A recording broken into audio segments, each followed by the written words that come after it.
Yeah, it's like it's the harshest cut we can make. So it feels really like performative. It feels really significant when you're just like, man, they just let 6,000 people go. Like, that's rough. They mean business.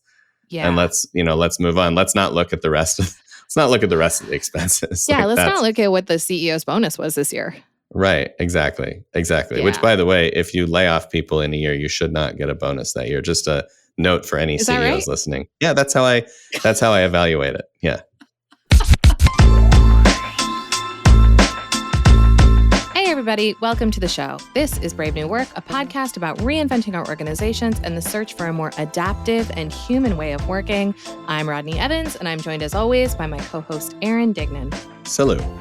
On today's episode, we are going to talk about something we're seeing a lot of in the news these days, which is layoffs, reductions in force, mass firings, severings, etc. It's on so many people's minds, and we recently got a listener question from a lovely human named Beth, which was, what is the adaptive and human way of doing layoffs? Why do leadership teams still assume the worst of employees and pull communications, files, etc.? Feels like a corporate standard that could use some unpacking. So unpack we will, but before we do, let us check in. We got to check in. We can't do riffs before we check in. We cannot. So let's begin, like all the other episodes, with a quick question to get us centered. And this one is kind of a fun one. We recently did this at the Ready, and it has had a cool echo effect where it keeps getting brought back up. And so the check-in question for today is for each of us to say about each other, and you at home would ask this of your colleagues, what would be on my bingo card or your bingo card in terms of things we do a lot at work or say a lot at work, etc. So why don't you do one for me and then I'll do one for you. I'm adding a square to your bingo card today. Great. I just thought of a second one that I should have said. What I did say in the meeting, and I maintain, is Aaron's bingo square is eating during the meeting. It usually, sometimes it's just snacking, but 50% of the time it involves going to another room off camera to get the food. Yes. And then eating the food. It's a whole production. It's a production, and it's to be expected. The part that is mystifying to me is that it truly seems like it could be any time of day, which I'm like, do they follow any sort of like meal schedule, or or do you just wait until you're having, I don't know. We don't need to know. It's just something I noticed. And the other square that I'm adding to Aaron's bingo card today is throwing in an unexpected metaphor, which I feel like is a gift. It is, although sometimes they're not great. You kind of just have to swing for the fences every time. And the food thing is a symptom of my dysfunction in the sense that, like, when you overcommit, you are often in a lot of meetings back to back. And so eating kind of happens whenever you can squeeze it in. And often the people I'm most comfortable with get the time to make food moment. Mm-hmm. So that's, it does happen. My addition to your bingo card for today is just 1 second. I have to either let Rosie out of the room or into the room or move the dogs around. And the dogs must be moved from wherever they are to somewhere else. Oh my God. It's truly, one of them is right now rattling the door of this closet in its frame. They never want to be where they are. They only want to be on the other side of any closed door. Yeah. It's Sisyphean in this house. And you have a lightly frustrated way of acknowledging that you need to go do that. You're not mad, but you're not psyched either. You're kind of like, just 1 second. And then you're going to let them out or let them in or tell them no. It's so true. It's great. I cop to it fully. All right. So today's topic is what the people positive and complexity conscious way is to handle layoffs. Let's start with asking you, Aaron, have you ever been laid off? Yeah. You were? I don't know this. I have been laid off. Yeah. Tell me. I mean, technically speaking, yes. When the company before the Ready, which was called Undercurrent, was acquired, the acquiring company went under for a bunch of reasons we won't get into that were wild and unexpected.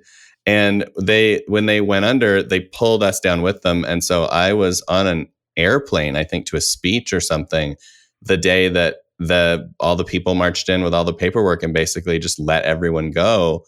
And I was let go in the same moment by proxy. So yeah, I have been I have been laid off. And this was about 5 seconds after I bought a new house. Sweet. Yeah, it was awesome. Wow. Yeah. That's wild. Yeah. What about you? No, Of course not. I have never been laid off. Such a I've never star. been fired either, Right. which is wild. But I will say my layoff adjacent story is that when I was working, my first job was at KPMG Consulting, Okay. and Never heard of it. never, not a thing. And it was, I started in 2000, like 10 seconds after I graduated from college, and then internet bust, and the department that I was in was 90 people when I started, Ooh. and they laid off all but 10. And Whoa. I had no money and student loans, and I just rented a studio apartment in New York City, and I was Mm-mm. freaking the fuck out.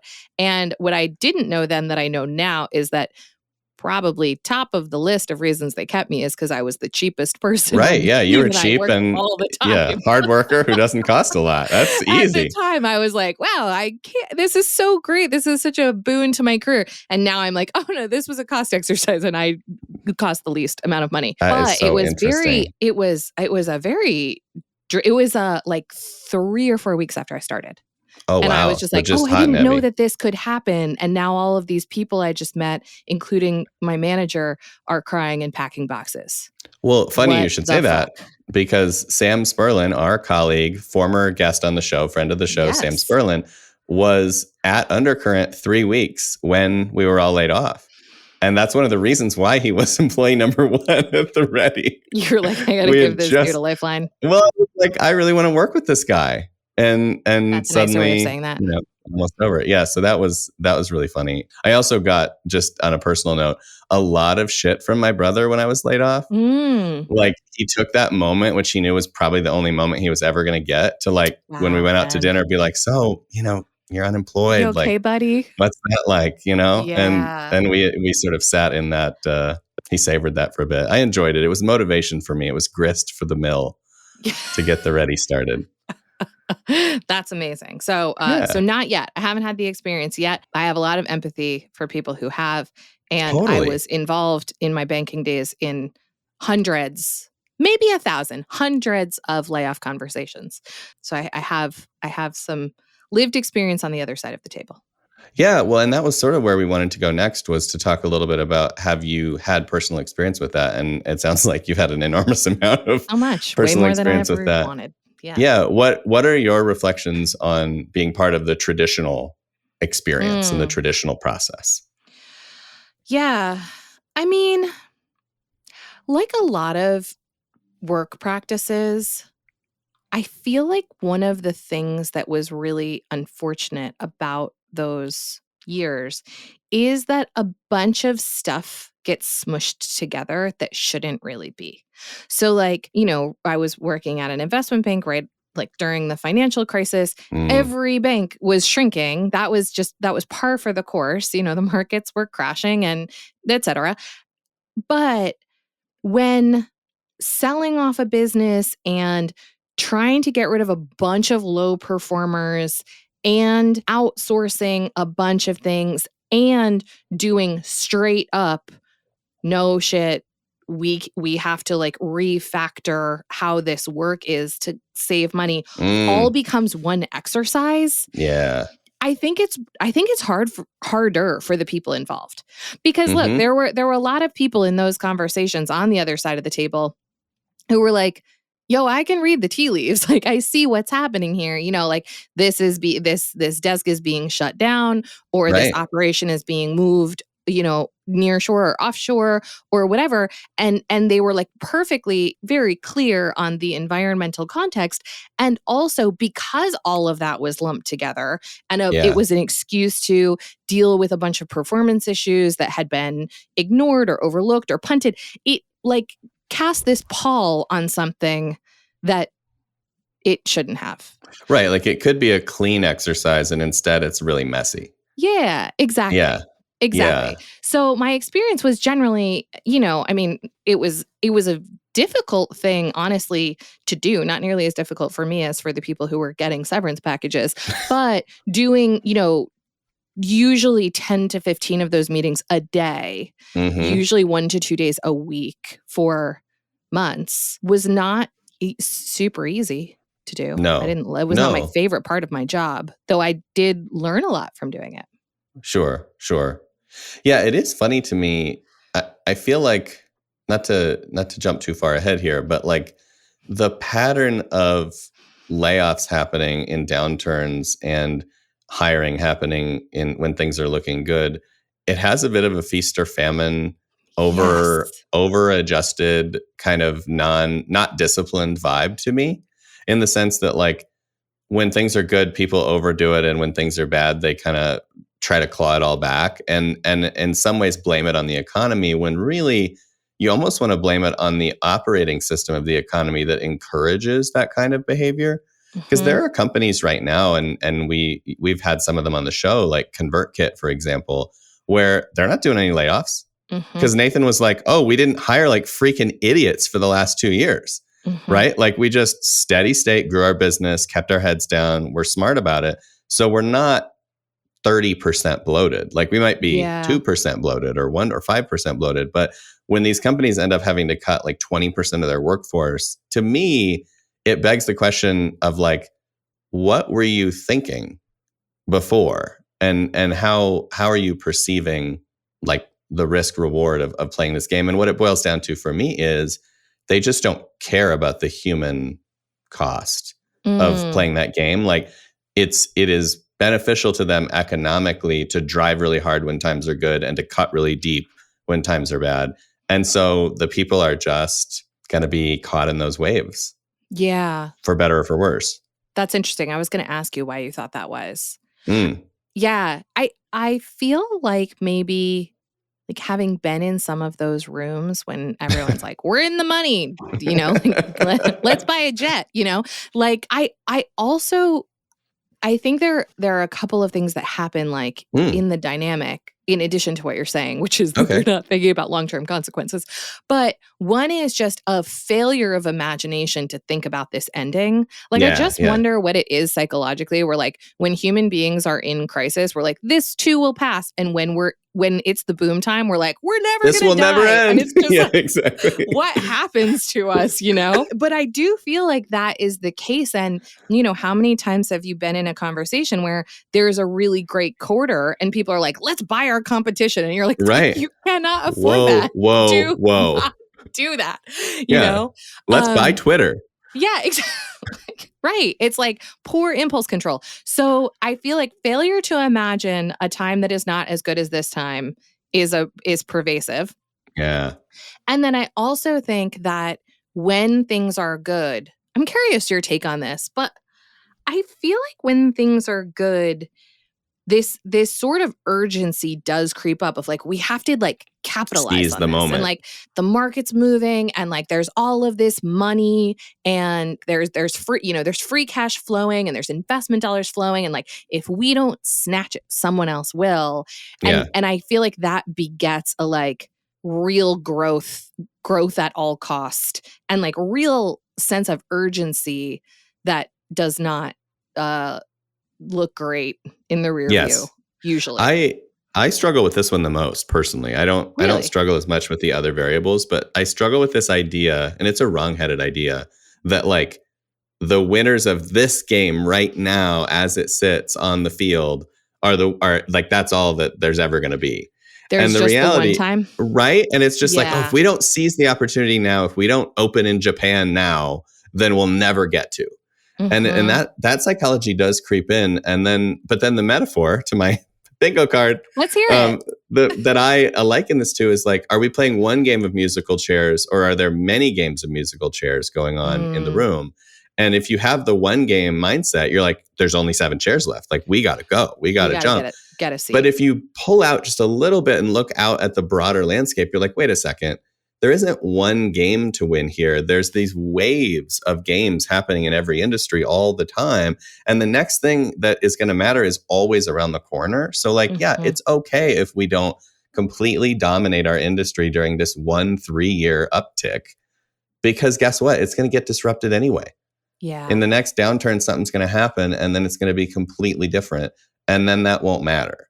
And the very real example I've seen this lately, I don't want to get too far off track from the topic, but we're allowed to do whatever we want. I'll do one little bit. This is our show. No one can stop us.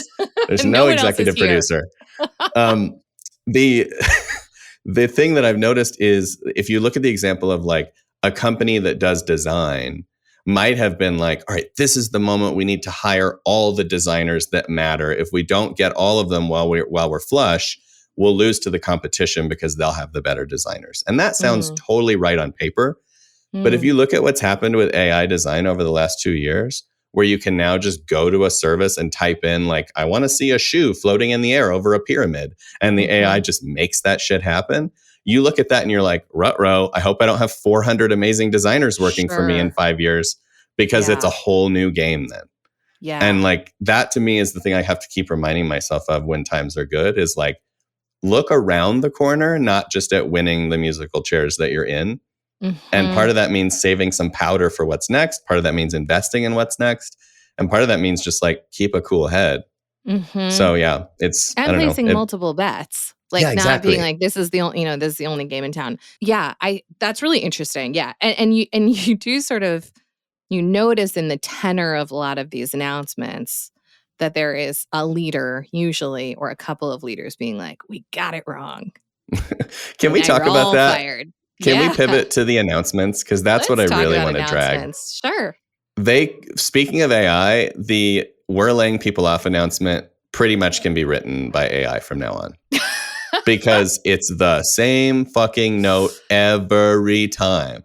And whenever I see someone on Twitter or LinkedIn being like, this one was especially good, and then I read it, I'm like, it was especially the same as every other decent note that I've read all year.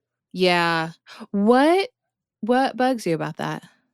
That it is formulaic and therefore possibly not authentic is what bothers me. That what it is it's like you go through these moves, these are the motions. It feels like when someone stands up in court and like says their bit, but the lawyer is like poking them the whole time, like say this and then say that and then say this. And they're doing that. And because it's in writing, there's no intonation. It's just, so look, I'm just going to cut to the quick here. We're going to lay off 13% of the workforce. If you'll be affected, you'll get an email within the next 5 minutes. And after that, there's going to be an opportunity to talk with a manager or a leader in the company so you can have that face-to-face time that we all know is so important. And above all, I just really want to say this was completely my fault. Like I made a bad call last year and I am 100% responsible for that. Not that anything bad will ever fucking happen to me, by the way, I'm a billionaire, but I'm really responsible for that. And I just want to say we're going to do better going forward. So, on Monday, like come back and be ready because we're going to have to dig in and figure out how we make this thing keep moving. And don't worry, things are still looking up. There's a bright future ahead. Right. Love, Mark, or whoever the fuck wrote it. And I'm just like, if I can do that from memory and that's what they sound like, then it's not, if I'm losing my job reading that, I'm just like, come on, dude. Yeah. Come on. I mean, I think they're always trying to ride the line of like, say what you need to say, but keep everybody else motivated. Yep. So like, definitely talk out of both sides of your mouth in every part of this. And I also think the thing that is challenging about the mass memo is it is deeply impersonal because an entire company and all of the internet is reading it, where this life event is so deeply personal. Super personal, yeah. And that is, from having been in hundreds or maybe 1,000 layoff conversations in my life, that you just do not know what is underneath the surface until you are in that conversation and someone is like, I'm a single mom adopting a baby from Russia, and if I lose my job right now, I'm not going to get my child, which is a true story. And you just you do not know what is happening in someone's life until you have a conversation that is going to radically alter their circumstances and find out. And so I feel like the sanitized communication that's like, sorry, we guessed wrong. We biffed it. It feels very dissonant with the experience that people are having. I was looking at life stress inventories this morning as research for the book. And being fired at work is number 8. It goes death of a spouse, divorce, separation, jail, death of a close family member, major personal injury, marriage, which I think is hilarious, is number 7, and then being fired at work. Wow. So more than death of a close friend, foreclosure. Right. More than really other significant life events, being fired is in the top 10. And I get it, because as we've talked about on the show in past episodes, work figures so critically into our identity now. It's our tribal identity, it's our friends group, it's our social utility. To lose that is to lose a lot of different pieces of what makes you in your own psyche, even though that shouldn't be the case. That is the case for a lot of people. And I think you're right. I think it's the dissonance between the reality on the ground and the note in the air is bothersome. And I think I'm even more bothered by it because I don't know, I understand why it is the way it is. Totally. There are legal, operational, security, functional reasons why it is the way it is. Yeah. But it's just sort of the whole thing is just meh. It is. It is meh. All right. Before we move on to what to do instead, is there anything else that you notice that is particularly bad or unfortunate or to be avoided in layoff conversations or announcements or generally in processes? I think the thing that's most offensive to people, and I understand it from both sides, but I still find it icky and I try not to do it, is the everything that you use here is cut off the moment you get this note. Yes. And you've seen examples of this with people walking out of Lehman Brothers and their phone doesn't work, so they can't call a cab, or it's part of the meme that now here's your box and we're going to walk you to your desk. The security guards are going to walk you to your desk with your box to make sure that you don't steal anything. It feels to me like the final icing on the "we don't trust you" cake that is present throughout employment. Which is you are an untrustworthy criminal is basically the default stance of a Fortune 500 company with an employee. And they finish it really strong on that stance where they're just none of your shit works anymore. You're not going to steal anything. You're not going to touch anything. We're going to just ensure that doesn't happen. Of course, the reason is clear because they know that, one or two bad actors can make a bunch of trouble and things can go really off the rails if somebody chooses to do the wrong thing. Throw a chair. Been there. Yeah, whatever. But it adds insult to injury at a really rough time, I think, in a way. And so it's hard to justify even while it is sensible from a risk management standpoint. Can I tell you what I used to do? And you can tell me if you think this is just as bad. Okay. Not so much from truly not from a security. I'm worried about you, downloading your client Rolodex or whatever. But I always felt after I had done enough of these conversations and seen the emotional state that people were generally in, and incidentally, at this time in my career, I was in HR.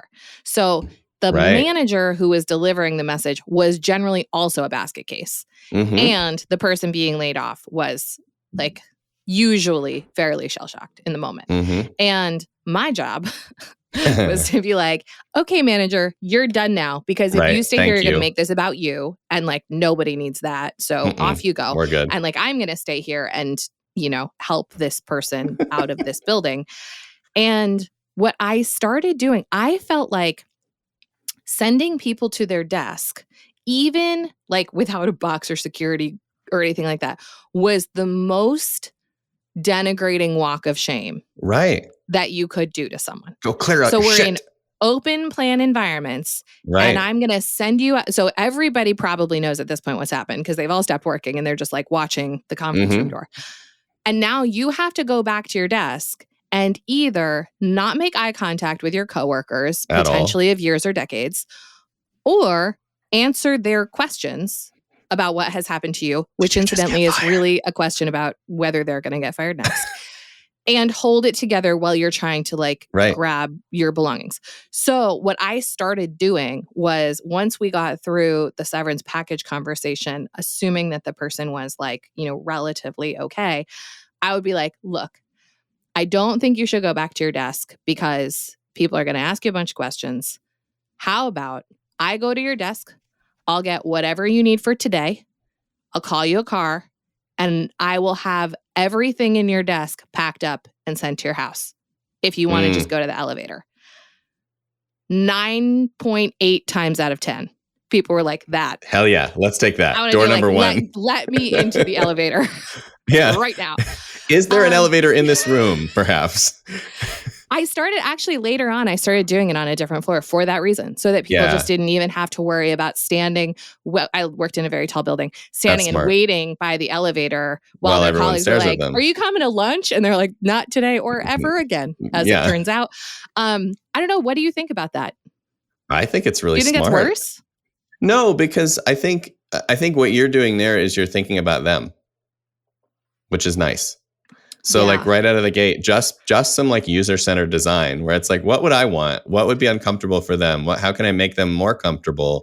And even just giving them options, right? Like, do you want to go back to your desk and clear all your shit out? Great. Do you want us to take care of it for you? Great. We just want to make this as comfortable as possible for you because it's uncomfortable. Yeah. I like it. Yeah. I think it's fine. And it definitely, it's something that I would appreciate for sure. Yeah, people don't want to go chat about how they just got fired. People's main thing, like in the moment, is how am I going to tell my spouse? Right. So like what they don't want to do is go talk to their coworkers because they don't give a fuck at that point about what their coworkers want to know, need to know, how they feel about it. No. They're just like, how am I going to go home and tell I live in New York City and tell my spouse that we cannot afford private school anymore? Yes. In 1 hour. All right, I'm going to pivot to another thing I don't like.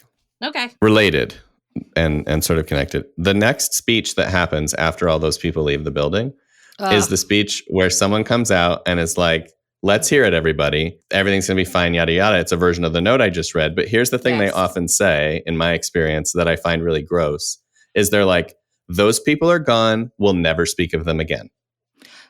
Right? It's kind of the like, it's like that's an off limits or taboo subject now to talk about the people we let go, which is basically an admission that we did something wrong because like we don't want to hear about it. We don't want to like dwell in the negative of it. Yeah. So like they're dead. Yeah. And I have been in places and I've talked to people in places where that is the experience. That's the way they talk. If you just like did language analysis, they talk about their former colleagues as if they were dead. When it's like, no, they're just alumni now. And they are off to do the next thing. And we don't have to pretend they never existed. Totally. But I also think this is not in opposition, but like it is a kind of death. Yeah. There's something to grieve. I'm like treating it as such. I actually think like there is some value in that, not in the like, this person is actually dead and, you know, we will speak of them no more. But I do feel like there are systems that we have worked with and around where because of the very thing you're talking about and people not being allowed to like grieve or express emotion or feeling, all of that just like it all just like goes under the surface and it creates a whole bunch of like sadness and it's Irish therapy and it's not I don't know what that means. Just don't talk about it. So not therapy. And I remember doing at the beginning of a client project, you were there. I don't know if you remember this, but I remember doing a retro. This was not a client who had ever done things like retros before. And we did this retro we had like worked with the executive team, and then we did a retro with like a more expanded group. I don't know, maybe it was 1 and 2 level down or something like that. And they had laid off a ton of people in the fourth quarter of the prior year. And this was like the first or second week in January. And we had been told very clearly by the executive team that the layoffs had gone very smoothly. Everybody understood that they were the right decision, and that was not what needed to be discussed. And in the retrospective, that was all that anybody wanted to talk about, which was like, how did this happen? What the fuck happened? Where did these people go? How are we sure that that's not going to happen again? Blah, blah, blah, blah, blah. And it was like, y'all, you can't just wish this away. Like, I remember talking about coworkers. This. Yeah. They noticed, like, FYI, they're tracking that their friends aren't here anymore. But there's such a walk it off vibe. Walk it off. Push it down. Yeah. I don't like that. I don't like any of that. I also, my number one, no, you know what? I'm not even going to say this. I'm just going to ask you, what do you think? Here's the thing. I feel like the moment in which the person hears that they are losing their job is probably the most important moment. Mm-hmm. And we've seen examples recently of like people just being locked out of their email or having their having access revoked and being like, well, this is the moment that I found out that I was fired is because I can't get on Slack. So if you were to design for that moment, how would it go? So now we're shifting a little bit into the how-to, right? What we might want to try. Sure. The positive. We can, unless you want to just like bash No, I'm ready. I just am like, I'm noting the mile marker for the listener. Like, let's go to the what to do. Because I was gonna shit on like that way of doing it, which when I was in consulting, people went to put their hours in and they couldn't get into the timekeeping system, and that was how they found out they were laid off. That's great. Yeah, they were not thrilled. It's like in Office Space when it's like, no, the check will just stop coming to the house. And eventually they'll know. Yeah, for me, it starts way before that. Like, I think the interesting place that I always go is if we're talking about layoffs and not a one-off firing of a single individual, but an actual layoff, there's context going into this that should be circulating, right? Like, that makes me wonder about your steering metrics and transparency around information and what goals and KPIs you're using and how folks have access to that information. And like, what are the conversations happening for the weeks and months leading to that moment? And if there are none, and then it's just suddenly the axe drops, to me, you've already lost. Like that, we're already off the plot. Because it should be uncomfortable, but not surprising that it's happening. And the surprise should maybe be that it's happening to you, because it's hard for the ego to understand that. But it shouldn't be like, oh my God, we're doing layoffs. It should be like, yeah, we were overdone, and now we have to make some changes. That's the first thought about the timing and about that moment. I have some other like radical thoughts, but I would say in terms of just making that moment clear, I personally would like that to be from a person that I know and trust rather than a piece of paper or a piece of software. And I would like it to be the opening line of the discussion, in the sense that like, I don't like when people try to build up. And my experience both as an amateur and watching amateur layoff artists is they tend to make make unclear. Totally. So it's kind of like, I don't want to say this, so I'm going to say a whole bunch of other stuff. Yeah. We're going to reduce like your role here to nothing. It's just like it's not the thing is, you're great. Let's start there. I want to say that right out of the gate. Let's not start there. Not mince words. So I think like to me, the best one is like someone I know and trust, cutting right to the quick in an empathetic and clear tone, and then giving some space for processing.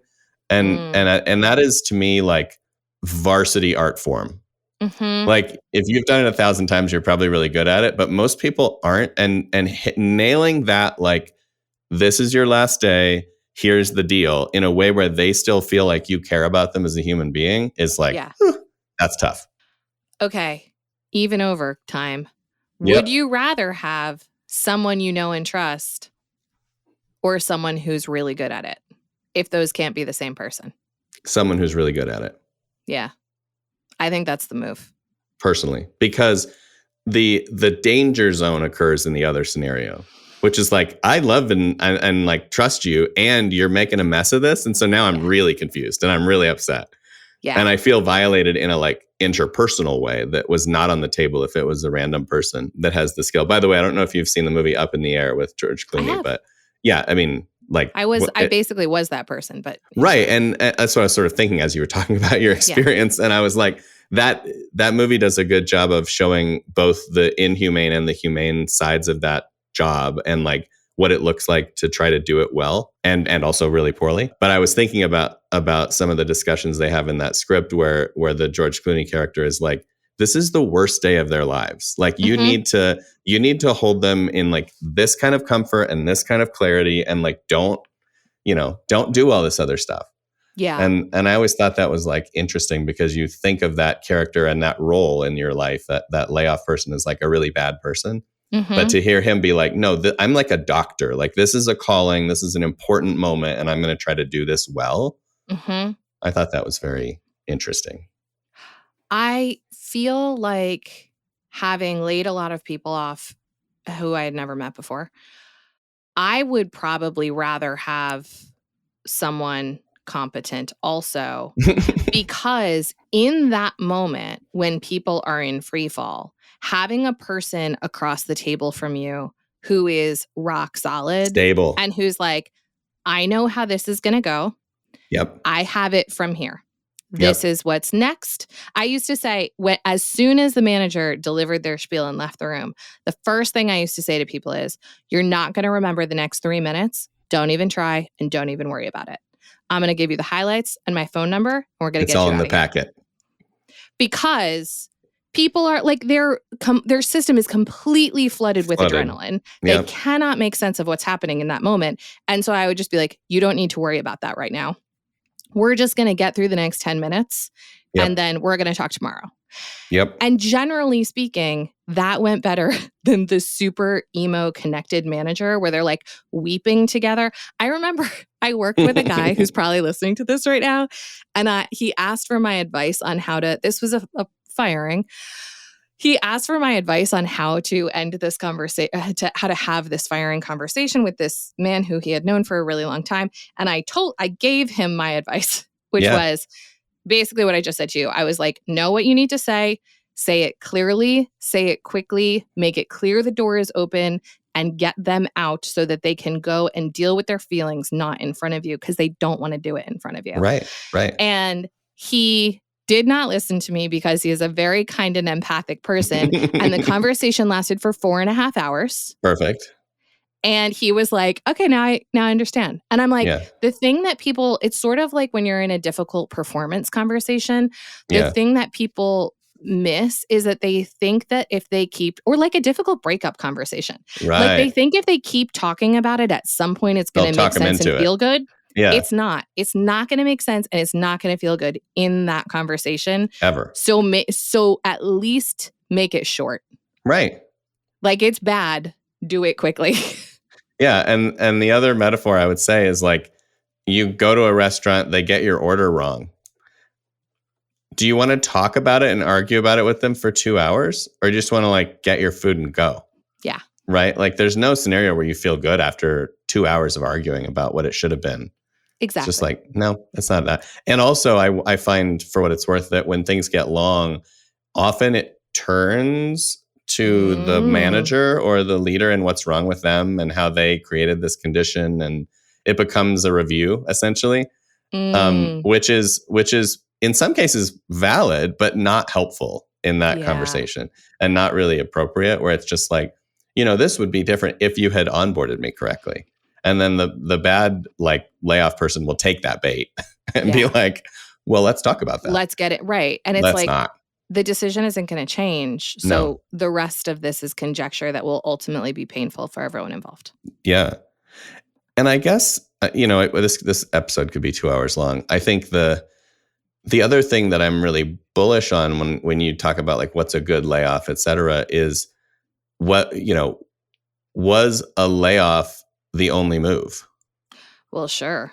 Because that's a good question. Because in so many cases, I feel like we jump right to riff as like, that's the move. You just got to cut headcount. Yeah. And I don't know. There are so many scenarios where there are other options. And I know some of the stories in Brave New Work and in some of our other research and even episodes we've had are stories of a different kind of dialogue with a smaller workforce about like, we're short, what can we do? Yeah. And obviously that's not appropriate for every business in every moment, but there are definitely businesses and moments where that's an okay move to try first. Yeah. Which is just like, we're 10% heavy. What do y'all think we should do? Should we make some layoffs? Should we cut our, average comp overall? Should we like what are the moves we can make? Can we get rid of business class travel? Like, what do we need to do? And depending on the shortfall, that can be really conducive. How much of the RIF thing do you think is signaling to Wall Street? Oh God, so much. I think it's a great question because I think so much of this is performative, where the reality is like they're going to hiring freeze for 5 seconds to get the bump, and then they're going to start hiring again during the hiring freeze. And they're going to cut 20%, but then as soon as the stock gets back up and the market recovers, they're going to hire 30%. Yeah. And you just see like the numbers are staggering. Like if you look at recently, public tech companies, et cetera, they like double headcount in a matter of a few years. And so, yeah, I think a lot of it is signaling like we're serious. We're going to put our grown-up pants on and try to drive profitability. And it's the easiest way to get profitability without being smart. Yeah, and just to like take cost out. And in many cases, to your point, I think it's signaling cost out because you often see people get quote unquote fired and immediately hired back as contractors. Right, usually exactly. At a premium in terms of the money, but which it is sits even in worse. a different part of the P&L. Yes, exactly. And so the analysis reads differently. Yeah, and the other reason I know it's bump the stock. The other reason I know it's theater is that they apply this logic equally to unprofitable startups or startups that are near lean, like a Uber or a DoorDash or something, who historically have not had a lot of profitability, and companies like Google, where it's like Google has to do a reduction in force for the market, for the analysts, for the show. But if you look at their P&L, or look at Apple. Like, does Apple need a hiring freeze? They have a stupid P&L, like a stupid P&L, and yet they still have to do the dance. And it's like, these are people's lives, and we're just doing the dance to bump the stock so that some executives and some fund managers can like get their bonus. Can be like, okay, they were really serious this time. Yeah, and I personally would prefer a model where we establish what profitability should look like for an industry, and then actually just do that all the time. Where it's like, look, if a tech SaaS company should make 20% or 30% net income, and can we just leave you alone? Yeah. And just let it go and not pretend that you're not disciplined, because you are super disciplined because you did that. Yeah. And if you are not hitting that, if you're at 1% and you're like propping up, your pets.com, you should go away. Like, you're not a real business. And so no RIF is going to matter. Like, you're playing a different game that's still theater. Yeah.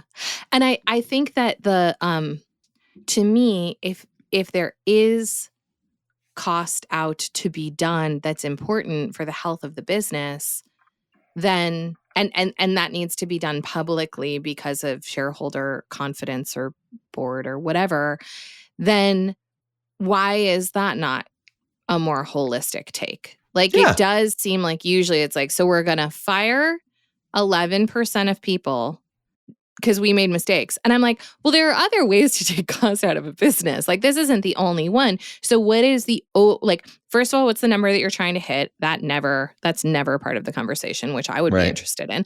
And that, like, to your point about Apple, it's like, okay, well, how many pennies do you need to save in the mattress for next year?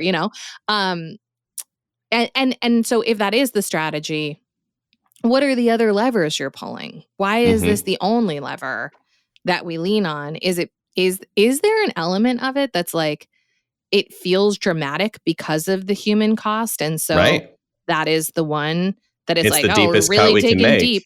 Yeah, it's like it's the harshest cut we can make, so it feels really like performative. It feels really significant when you're just like, man, they just let 6,000 people go. Like, that's rough. They mean business. Yeah. And let's move on. Let's not look at the rest of not look at the rest of the expenses. Yeah, Like, let's that's not look at what the CEO's bonus was this year.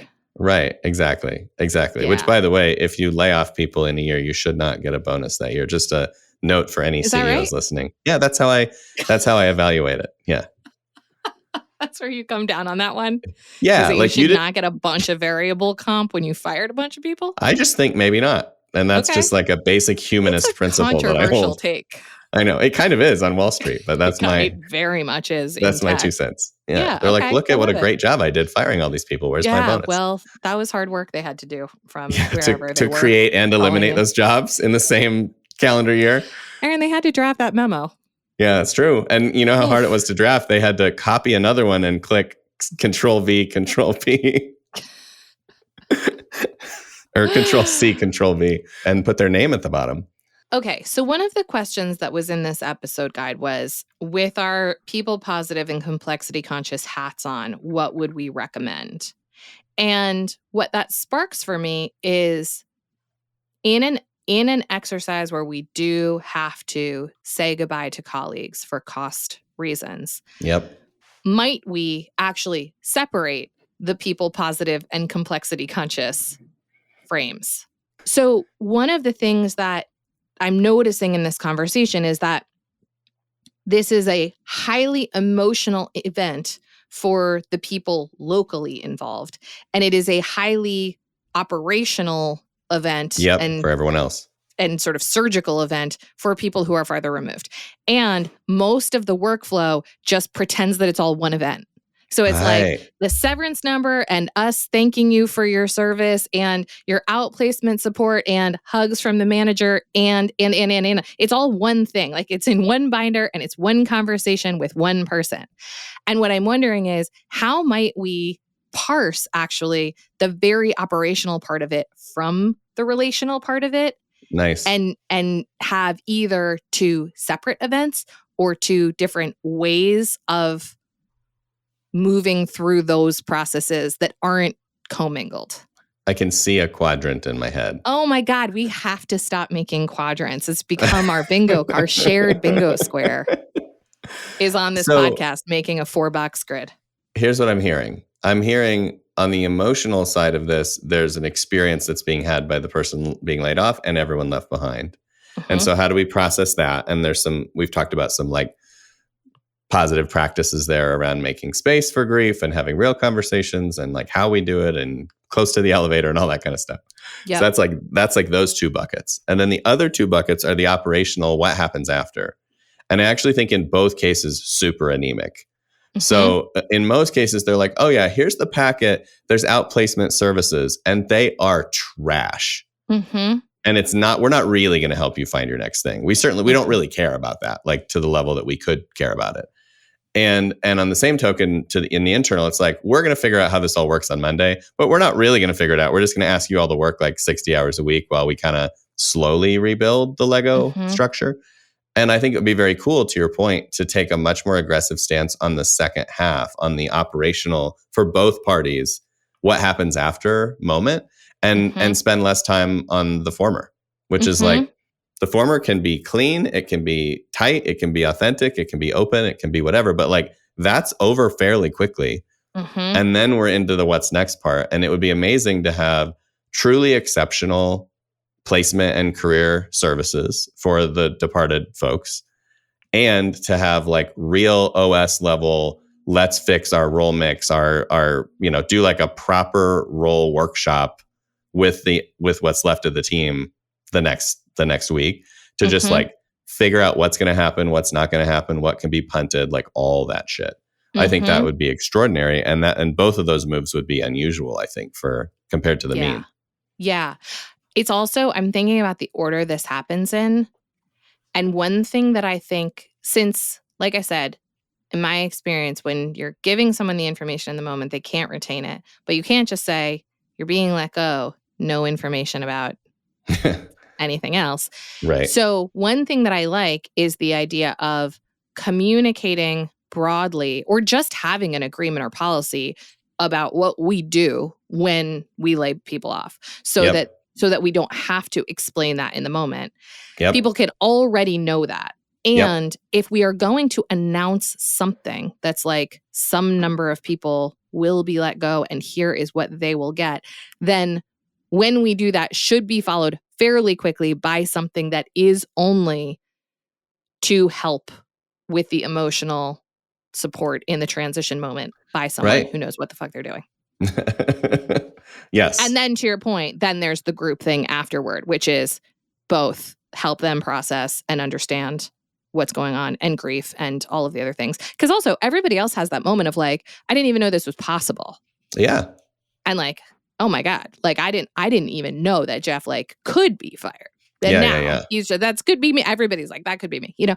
So dealing with that and then also dealing with the OS from there separately. Yeah, in that order. Yeah, exactly. Separately. Yeah, endorsed. Okay. Major endorsement. I mean, look, it's always bad.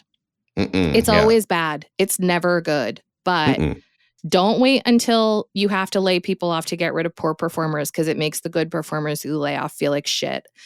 Don't commingle the personal and the operational because then both suffer. And do have people who know what the fuck they're doing do this role like any other work inside your organization. I love it. It would fit on the back of a rock band's touring t-shirt. Just like, where are my t-shirts? Yep.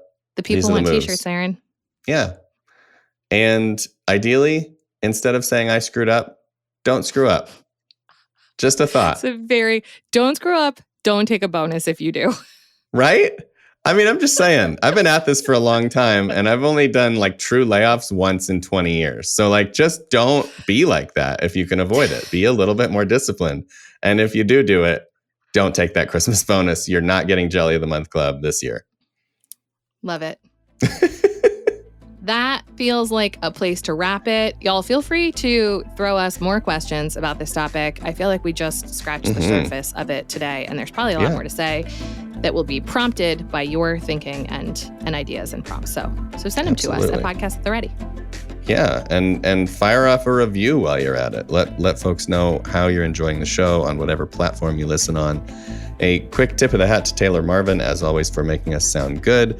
Brave New Work is produced by The Ready, where we help organizations around the world change the way they work. And you can get in touch with us by emailing podcast@theready.com. As for you, thanks for listening. Now go change something.